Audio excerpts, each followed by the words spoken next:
말씀 이사야 66장 18절에서 22절까지 말씀입니다. 23절까지 말씀입니다. 주어에 22절 되는데 23절까지입니다. 이사야 66장 18절에 23절 교독합니다. 내가 그들의 행위와 사상을 아노라. 때가 이르면 문나라와 언어가 다른 민족들을 모으리니 그들이 와서 나의 영광을 볼 것이며 내가 그들 가운데에서 증거를 세워서 그들 가운데에서 귀한 자를 여러 나라 곧 시스와 꿀과 활을 당기는 룩과 및 두발과 야원과 또 나와 갱성을 듣지도 못하고 나의 영광을 보지도 못한 먼 성들로 보내리니 그들이 나의 영광을 문 나라에 전파하리라. 나 여호와가 말하노라. 이스라엘 자손이 예물을 깨끗한 그릇에 담아 여호와의 집에 드림같이 그들이 너희 모든 형제를 문 나라에서 나의 성산 예루살렘으로 말과 수레와 교자와 노새와 낙타에 태우다가 여호와께 예물로 드릴 것이요 나는 그 가운데에서 택하여 제사장과 레인을 삼으리라. 여호와의 말이라. 내가 지을 새 하늘과 새 땅이 내 앞에 항상 있는 것 같이 너희 자손과 너희 이름이 항상 있으리라. 여호와의 말이니라. 여호와가 말하노라. 매월 초 하루와 매 안식일에 모든 혈육이 내 앞에 나와 예배하리라. 아멘. 다 표현 못해도 오늘은 어버이 주일이지만 우리가 어버이 주일에 관한 본문 말씀을 선택하지 않고 우리 공과에 주일학교 공과의 순서를 따라서 이웃과 함께 살아가는 삶이라는 제목을 가지고 함께 말씀을 나누도록 하겠습니다. 부모님 되시는 분들에게 이번 해에는 꽃도 달아드리지 못했습니다.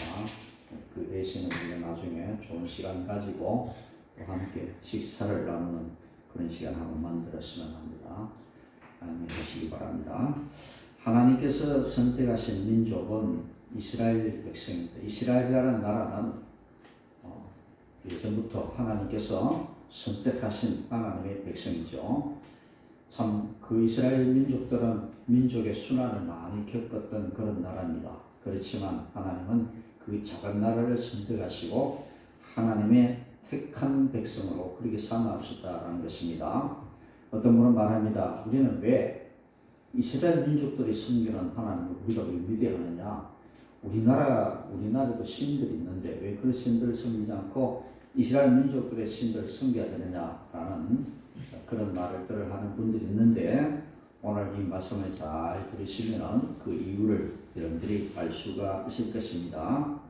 그런데 이 이스라엘에 무슨 큰 장점이 있어서 하나님이 이 이스라엘 백성들을 선택하셨을까요?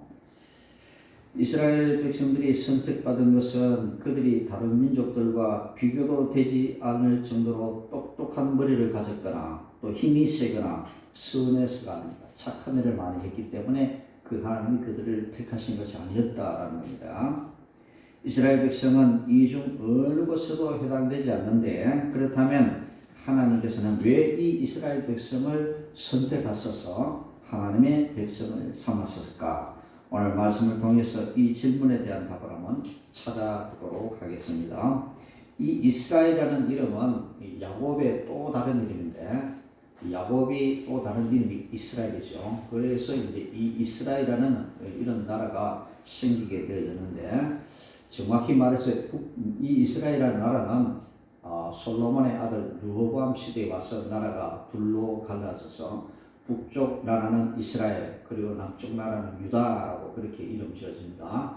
이 이스라엘이라는 나라와 유다 나라가 갈라져서 지내오다가 이제 기원전 7, 8세기경에는 북쪽에 있는 이스라엘 나라가 먼저 아수르 나라에 망하게 되고 또 주전 6세기경에 남쪽 유다 나라도 바벨론이라는 나라에 망하게 됩니다. 그래서 이스라엘 민족들은 그때부터 이제 지금까지 나라가 없이 전 세계를 떠돌아다니는 디아스포라의 삶을 살게 되어지는 것입니다.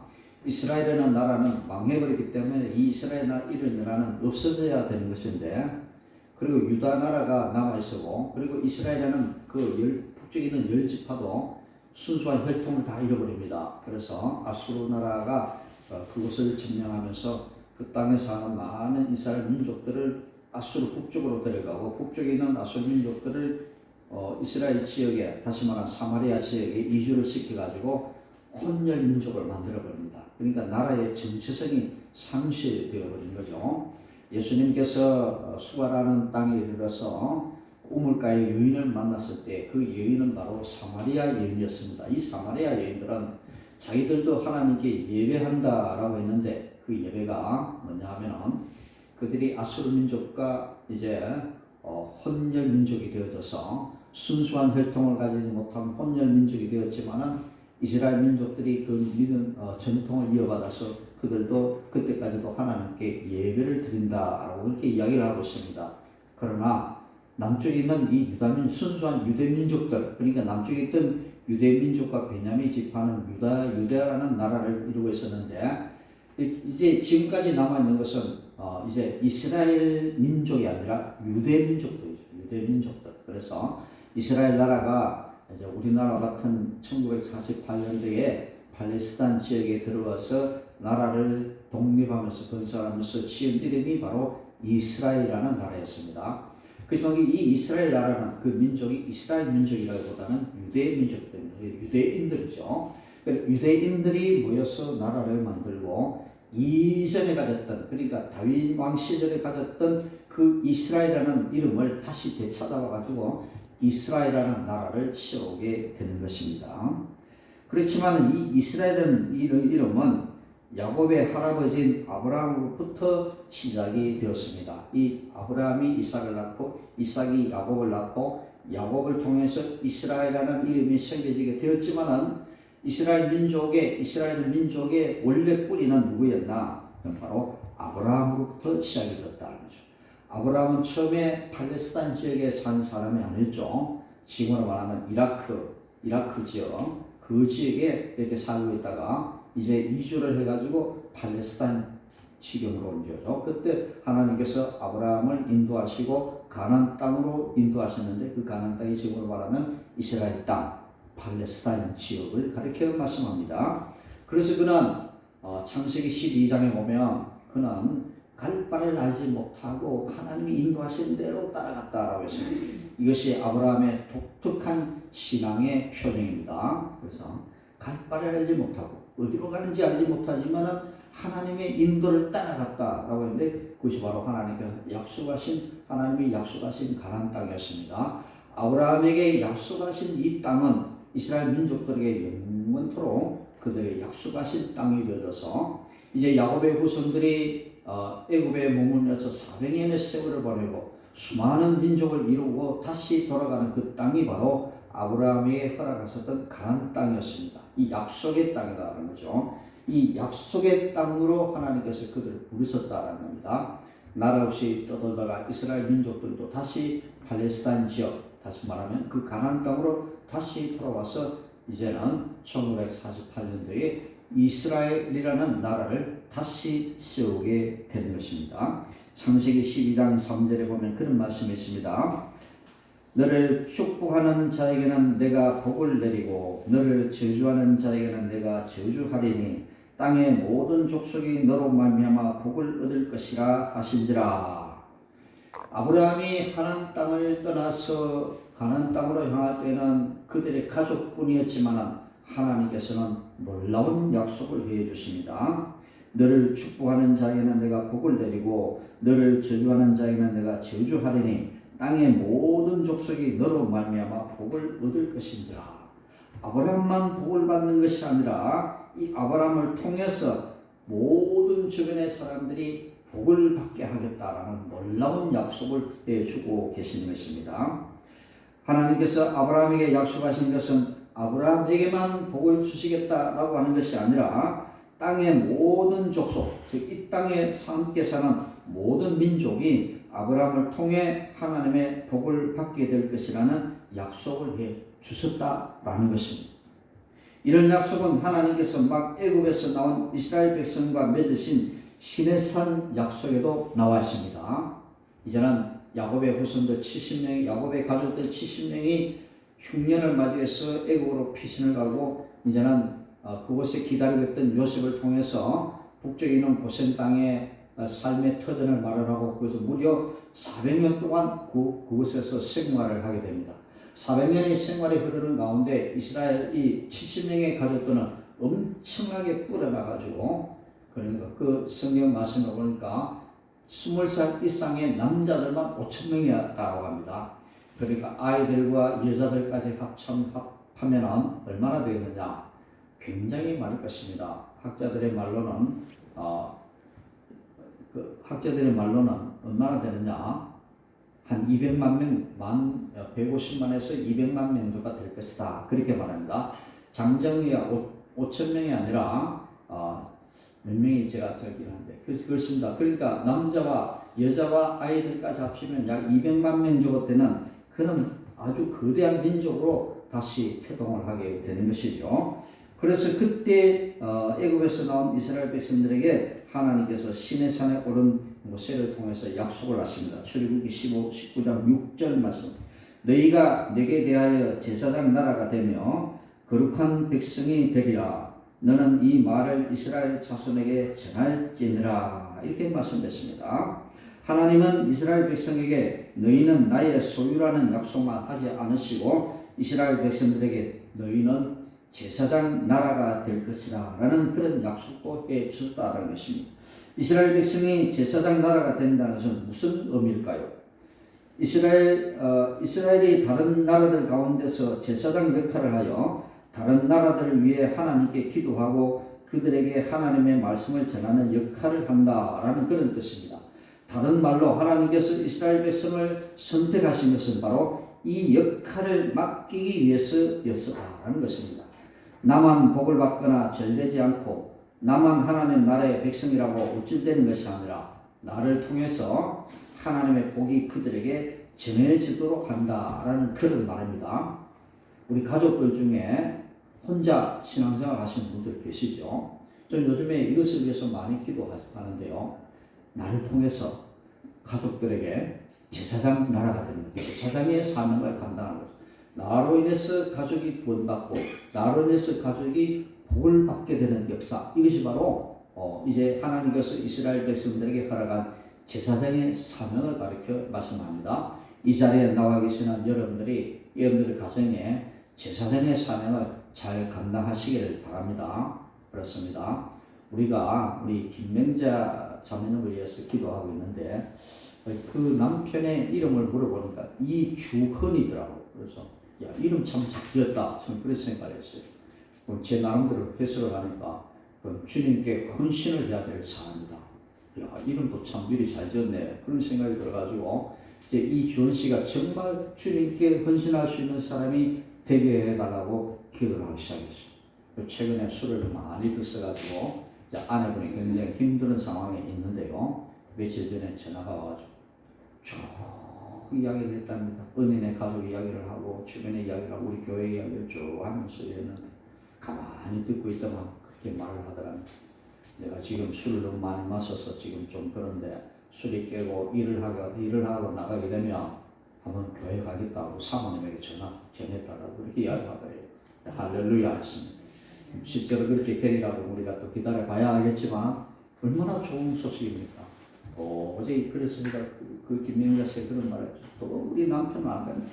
우리 남편은 술 때문에 절대 그래서 우리 집사님 전할 때는 절대라는 말 붙이지 말라고 우리 기도하면 됩니다. 이렇게 했는데 그렇습니다. 어찌 알겠습니까? 김명자 씨를 먼저 부르시고 하나님 그를 통하여 또 그 가정에 제사장 나라가 되었었어요.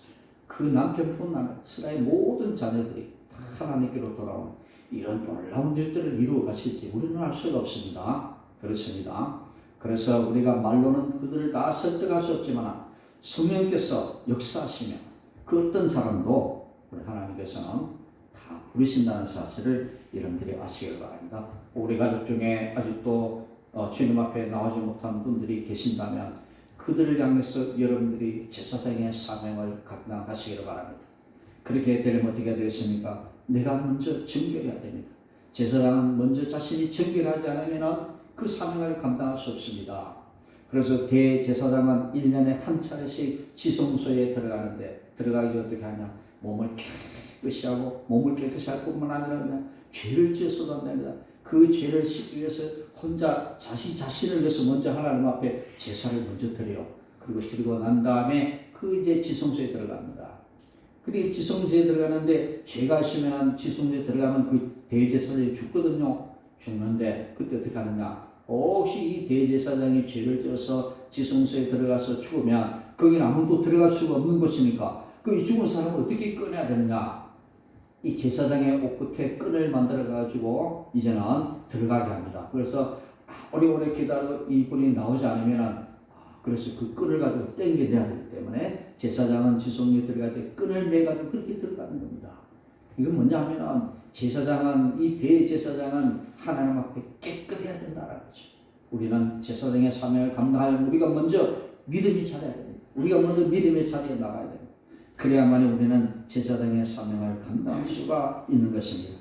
그래서 이런 날을 통해서 하나님의 복이 우리 주변에 있는 모든 이들에게, 가족들에게, 이웃들에게 전해지는 이 역할이 바로 제사장의 사명이다라는 것입니다. 그렇다면 이스라엘 백성은 이런 역할을 어떻게 감당을 했을까요? 40년 광야 생활을 마친 이스라엘 민족들이 가나안에 들어가 살았을 때에 그곳에는 이미 이스라엘 백성만 있지 않았습니다. 거기에는 다른 나라 사람들도 같이 살고 있었습니다.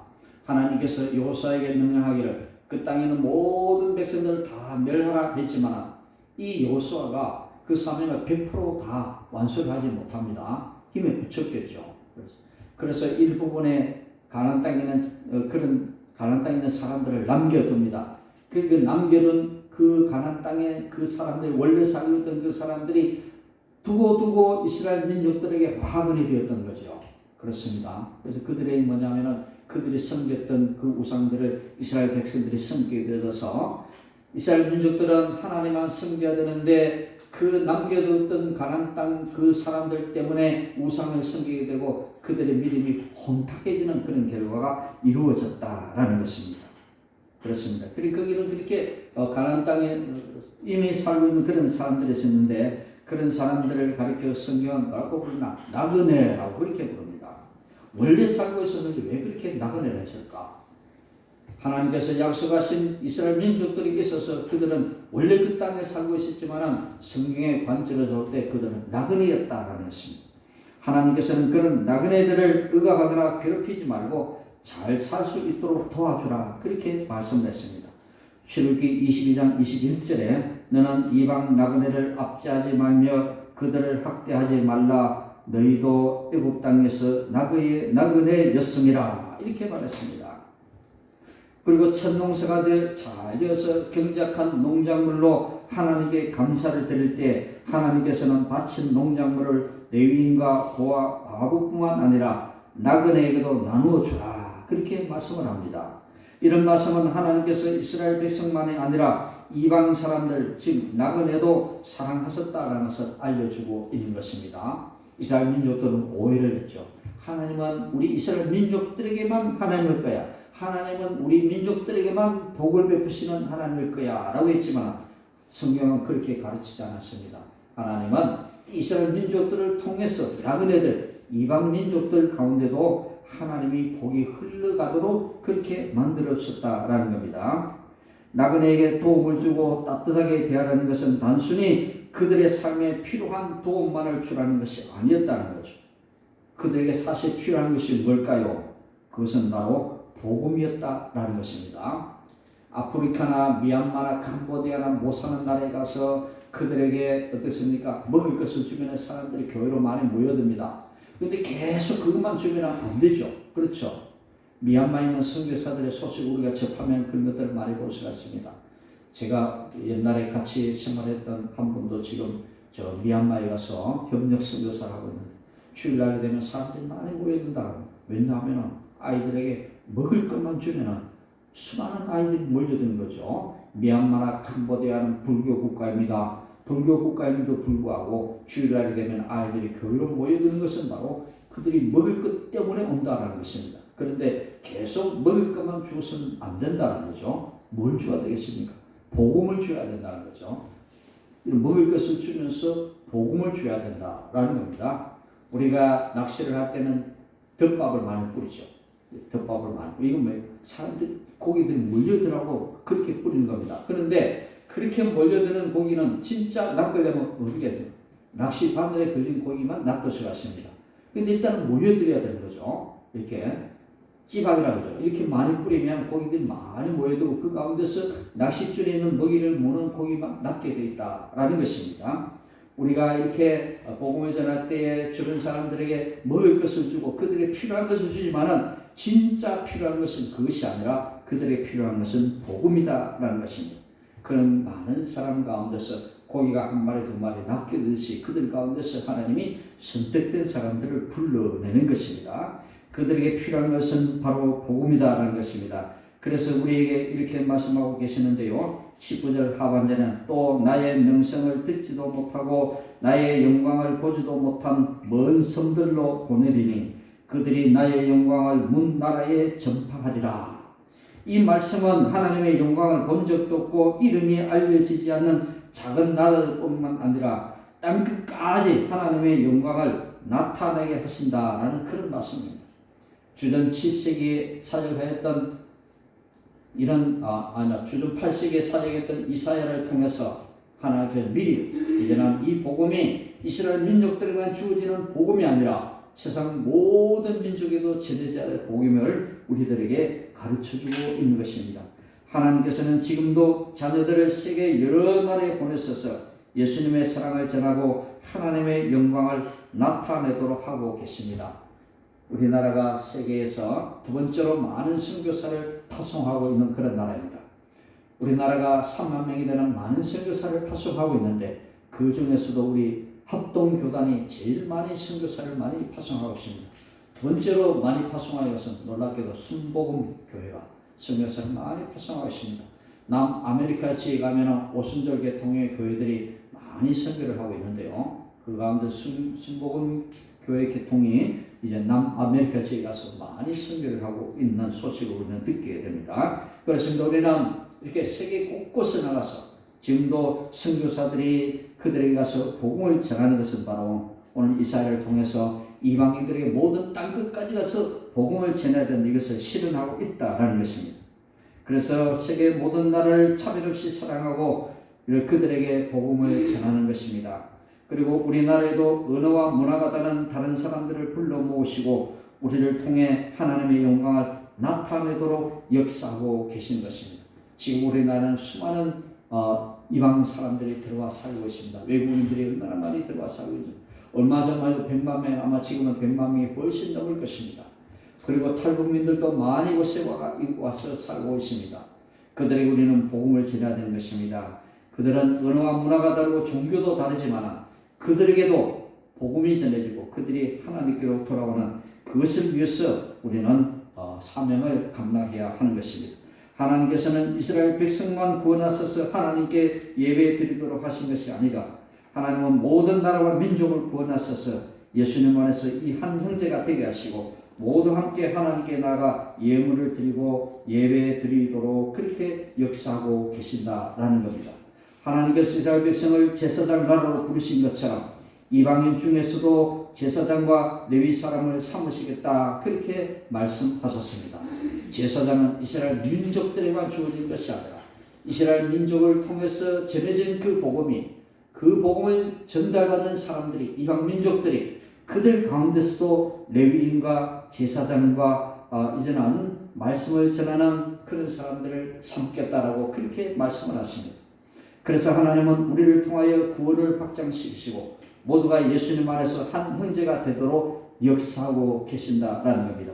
모든 사람이 한 형제가 되어 서로 차별이나 편견 없이 함께 살아가며 예배드리는 삶을 하나님은 기뻐하신다라는 겁니다.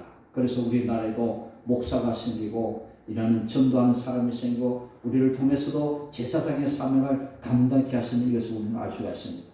여러분들 각자도 다 하나님은 제사장 나라로 삼으셨습니다.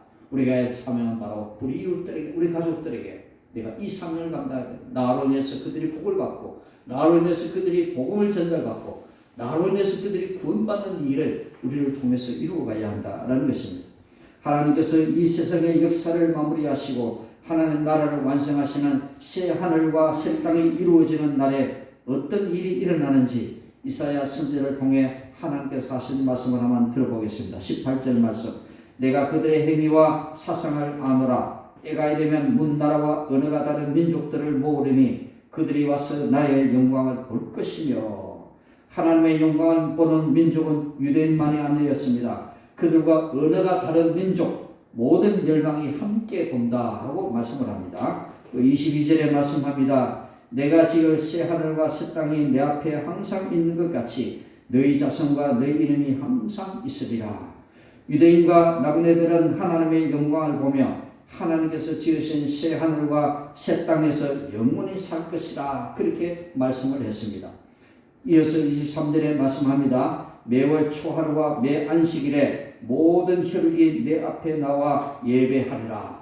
지금은 유대 민족만 하나님께 나와 예배하는 때가 아니라 세계에 있는 모든 민족이 다 이제는 주님 앞에 나와 주일날만 되면 하나님께 예배하는 예배 삶이 이루어진 것입니다. 새하늘과 새 땅은 하나님께서 모든 민족과 문화의 경계를 넘어 예수님 안에서 구원받은 백성들이 하나님을 섬기는 신앙으로 하나된 하나님의 나라를 가리키는 것입니다. 그리고 새하늘과 새 땅이 하나님 앞에 항상 있는 것 같이 하나님의 은혜와 사랑으로 구원받은 모든 사람의 이름이 항상 있게 하신다라고 하나님께서 약속하셨습니다. 23절 하반절에 보면 모든 혈육이 내 앞에 나와 예배하리라 그렇게 말씀하고 있습니다. 모든 혈육이 내 앞에 나와 예배하리라. 이 말씀은 새하늘과 새 땅에서 예수님을 믿는 모든 사람이 다 함께 한 마음으로 하나님 앞에 나와 영원토록 하나님을 즐거워하며 예배드리게 된다는 그런 말씀인 것입니다. 그렇습니다. 하나님께서는 우리 나라를 축복해 주셔서 이 나라가 세계 가운데 부강한 나라로 세우시고 이제 이 부강한 나라를 토대로 세계 가운데 수많은 선교사를 파송하셔서 우리 민족을 통해서 세계 모든 민족들이 하나님께로 나오는 그런 귀한 축복을 우리에게 허락해 주셨습니다. 세계 온 민족들이 온 나라가 이제는 새 하늘과 새 땅 가운데서 하나님을 예배하는 그날이 이루어졌던 것입니다. 하나님께서는 이스라엘 백성을 선택하신 것은 하나님의 복의 즉 복음이 이스라엘을 통해서 즐거워하며 예배를 드리게 하기 위함인 것입니다. 복음의 소식이 다른 민족에게 전달되게 하시려고 하나님은 이스라엘 백성들을 선택하셨던 것입니다. 같은 이유로 하나님께서는 저와 여러분들도 선택하셨습니다. 이것을 통해서 우리는 두 가지를 한번 기억했으면 좋겠습니다. 첫째, 우리 주변의 나그네를 사랑하는 여러분들 되시기를 바랍니다. 하나님이 왜 나를 선택하셔서 먼저 부르셨을까요? 우리 주변에 있는 모든 나그네를 사랑하게 하시기 위함인 것입니다. 우리와 가까운 곳에 내 주변에 나그네처럼 내 도움이 필요하다고 생각되는 모든 이웃들이 있을 것입니다. 나에게는 쉬운 일이 어떤 사람에게는 무척 힘들게 느껴지는 경우들도 있습니다. 그런 이웃들이 나에게 도움을 요청할 때 기꺼이 도와주고 사랑을 베푸는 그런 여러분들이 되었으면 참 좋겠습니다. 이웃사촌이라는 말이 있죠. 가까이에 살면서 늘 만나는 이웃이 멀리 떨어져 살면서 뜸하게 만나는 사촌보다 훨씬 더 다정하고 낫다라는 그런 말입니다. 어려움을 당했을 때 친구와 이웃은 누구보다도 나의 사정을 잘 알고 물심양면으로 도와주며 힘과 용기를 주어 환난을 이겨내게 해주는 것입니다. 멀리 있는 친척이 오히려 못할 때가 참 많습니다. 가까이 있는 사람들은 늘 우리의 사정을 알고 어려움을 당하면 자기같이 돌봐주고 힘을 보태주는 그런 일을 하게 된다라는 것입니다. 그러므로 인생을 살아가면서 친구관계, 이웃관계를 돈독하게 하는 것이 무엇보다도 굉장히 중요하고 반드시 필요하다라는 것입니다. 저희 노예에 어떤 교회가 있는데요. 그 목사님이 성격이 좀 독특해가지고 그 시골에 있는 교회들을 몰라고 이웃 사람들 그리고 동사무소에 있는 그 직원들하고 종종 싸움을 많이 한다라고 참 좋지 못한 겁니다. 그렇죠. 교회가 지역 주민들과 싸움이 붙으면 그것이 복음이 얼마나 많이 가로막고 있는지 모르는 거죠. 그렇습니다. 그러니까 복음이 가로막으니까 오히려 천국을 가로막고 못 오게 하는 것과 마찬가지다라는 거죠. 이웃 주민들과 좋은 관계를 이루어야 됩니다. 만날 때마다 친절하게 인사하시고 무언가도 나누어줄 것이면 나누어주고 그렇게 할 때 복음이 가로막지 않고 이제는 복음의 문이 활짝 열리게 된다라는 것입니다. 가족들에게도 친절하게 하시길 바랍니다. 그렇게 해주시길 바랍니다. 그렇게 해야만이 그들이 감동을 받고 주님 앞에 돌아오는 일을 이루어갈 것입니다. 이 괘씸한 녀석 이렇게 하면서 늘 그렇게 비판적으로 하면 그 자녀들이, 우리 식구들이, 우리 가족들이, 우리 이웃들이 하나님께로 나올 그런 기회를 포착하지 못하게 된다라는 것입니다. 두 번째로 하나님께서 우리를 선택하신 이유가 무엇일까요? 우리 주변의 이웃들에게 복음을 전하기 위해서 우리를 미리 선택하셨다라는 것입니다. 우리도 이스라엘 백성처럼 하나님의 복의 통로이자 복음의 통로가 되어야 하는 것입니다. 하나님께서 지으신 새 하늘과 새 땅에서 그들도 함께 하나님을 예배할 수 있도록 그들을 초대해 주시기를 바랍니다. 많은 사람이 하나님을 예배하는 그 꿈을 오늘 우리도 꾸면서 그렇게 살아가야 할 것입니다. 말씀을 정리합니다. 하나님은 영광스러운 심판주로 강림하셔서 우상을 섬기며 악을 행하는 자들을 불과 칼로 심판을 하실 것입니다.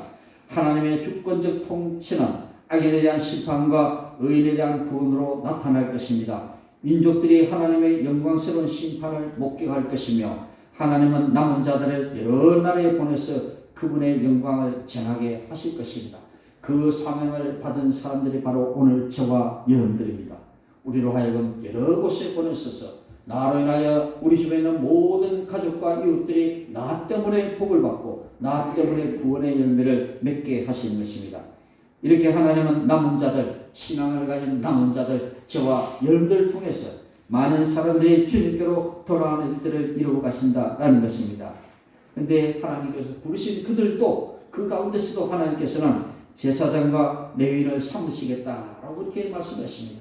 그렇게 해서 제자 삼으면 그 제자가 또 다른 제자를 낳고 그 제자는 또 다른 제자를 낳는다. 그래서 이게 이 제자는 또 다른 제자를 낳고 그래서 우리가 복음을 전하는데 그 복음을 받은 그 사람 가운데서도 레위인과 제사장의 사명을 받은 사람들 다시 이루어진다라는 겁니다. 그래서 하나님의 심판과 구원을 행하시는 최종 목적은 바로 그분을 예배하게 하는 데 있다라는 것입니다. 영원한 새 하늘과 새 땅을 사모하면서 즐겁게 예배하는 자는 그 나라를 누리지만은 하나님을 거역하는 자는 영원한 형벌에 처해질 것입니다. 우리는 그냥 방관해서는 안 될 것입니다. 누가 내 사랑하는 가족이, 내 이웃이 영원한 형벌을 받는 것을 그냥 두고만 보고 있을 수 있겠습니까? 기도하시기를 바랍니다. 가족들을 위해서 기도하시고 그들에게 우선적으로 육신의 필요를 채워주는 것 이상으로 우리는 그들에게 참 구원의 메시지를 전하고 그들이 이 복음을 전해서 그들을 하여금 하나님의 자녀가 되는 권세를 누리게 하는 이것이야말로 우리가 이 땅에 살아가는 삶의 목적임을 여러분들이 아셔야 할 것입니다. 그러므로 오늘 저와 여러분들이 하나님께 받은 이 귀중한 사명, 제사장 나라의 사명을 잘 감당하셔서 하나님 앞에 설 때에 칭찬과 상급을 받아 누리시기를 주님의 이름으로 간절히 축원드립니다. 기도하겠습니다. 사랑이 풍성하신 아버지 하나님 감사를 드립니다. 우리를 죄에서 구원해 주시고 하나님의 자녀 삼아 주셔서 참으로 감사를 드립니다. 모든 민족을 구별하지 않으시고 구원하시기를 기뻐하시는 그 하나님을 오늘도 찬양을 드립니다. 이 세상 모든 하나님의 백성 삼기를 원하시는 하나님의 마음을 알게 주셔서 저희들 또한 그 사명 감당할 수 있도록 은혜 더하여 주시기를 간절히 빌고 소원을 드립니다. 예수님을 모르는 가족과 친구들 모든 이웃들에게 문화와 언어가 다른 모든 사람들에게 하나님의 영광을 나타내고 담대하게 예수님을 전하며 이웃 사랑을 실천할 수 있는 우리 모두가 되게 도와주시옵소서. 우리를 부르시고 선택하시고 우리로 하여금 하나님의 거룩한 백성 삼으신 그 목적이 바로 나로 인하여 많은 민족들이 우리 나로 인하여 가족들이 사랑하는 모든 이웃들이 복을 받게 하는 이 사명 감당하기 위함인 것을 우리가 깨닫고 오늘도 우리가 이 사명 온전히 잘 감당하여 하나님 앞에 칭찬받는 우리 모두가 되게 도와주시옵소서. 모든 것 감사드리며 예수님으로 기도합니다. 아멘.